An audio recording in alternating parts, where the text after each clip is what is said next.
बिस्मिल्लाहिर्रहमानिर्रहीम। अस्सलाम वालेकुम फ्रेंड्स, मैं हूं Anmol. Welcome back to my channel.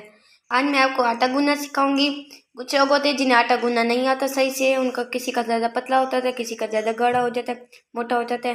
तो आज मैं बिल्कुल आपको सही से आटा गूंदना सिखाऊंगी। तो यहाँ पे मैंने लिया तकरीबन 4 कप जितना आटा। आप कोई भी आटा ले सकते हैं, गेहूँ गंदम कोई भी ले सकते हैं, अपने मर्जी के मुताबिक ले सकते हैं जितना आपको ज़रूरत हो। 1 गिलास जितना पानी लिया जितना हमें ज़रूरत पड़ेगा, और हम पानी ले लेंगे। 1 टीस्पून जितना मैंने लिया नमक।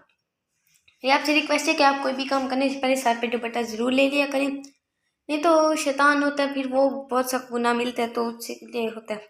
तो अब इसमें सबसे पहले हम इसमें नमक शामिल करेंगे और एक बार इसे अच्छे से मिक्स कर लेंगे।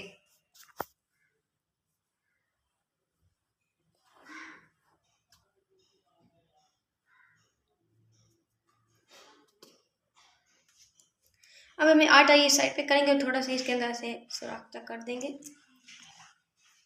अब हम इसमें ऐसे पानी शामिल करेंगे, देखिए इसे करके मिक्स कर लेंगे, हल्के हाथों से मिक्स करेंगे। साइडों से भी हम सारा आटा उतारते जाएंगे, इसे मिक्स करते हैं। सारा पानी हम एक साथ नहीं डालेंगे, जिससे ज़्यादा पतला हो भी सकता है। हम थोड़ा थोड़ा करके पानी डालेंगे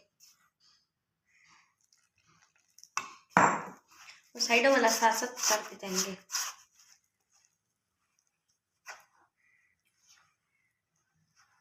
गिलास पानी डाल के मैंने इसे इतना सा गूंद लिया। साइडों से साथ साथ हम उतारते जाएंगे, जो सूखा आटा है, जो जगह पड़ा है इसके ऊपर आटा, तो साइड से उतारते जाएंगे। अब हम इसमें हल्का हल्का करके पानी डालेंगे, हल्का सा पानी डालेंगे।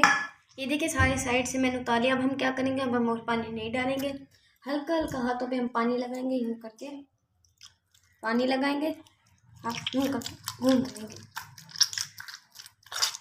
और पीछे से हम ऐसे करके उठा के लेंगे, फिर गूंद लेंगे। पीछे से हम उठाते रहेंगे, गूंदते रहेंगे,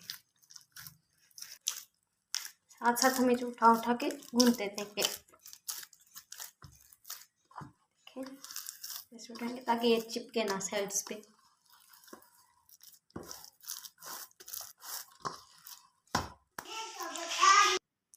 तकरीबन 2 से 3 मिनट हो चुके हैं। मैंने हाथों पे हल्का हल्का पानी लगा के, और मैंने पानी मजीद नहीं डाला, हाथों पे हल्का हल्का टच लगा के पानी का इसे मैंने देखे अच्छे से गूंद लिया। कितनी स्मूथ ये हमारी है आटा गूंद है, देखें। अब हम इसके ऊपर हल्का सा पानी लगाएंगे और ऐसे करके कर लेंगे, साइड पे ले आएंगे। ये देखें जो आटा हमारा गूंद चुका है। और अगर आपको मेरी ये रेसिपी अगर आपने अच्छी लगी है तो आप इस रेसिपी को ट्राई कीजिए। आप इसी तरह मेरे प्रोसेस से बनाइएगा। अगर आपको आटा गूंदना नहीं आता तो मैं उम्मीद करती हूँ कि आज आप आटा गूंदना सीख चुके होंगे। तो अगर आपको मेरी वीडियो अच्छी लगे तो इसे लाइक करें, सब्सक्राइब करें। अब हम इस आटे को फ्रीज़र के अंदर या रेफ्रिजरेटर के अंदर तकरीबन 10 से 15 मिनट के लिए रख देंगे, ताकि जो हमारा आटा है अच्छे से सेट हो जाए।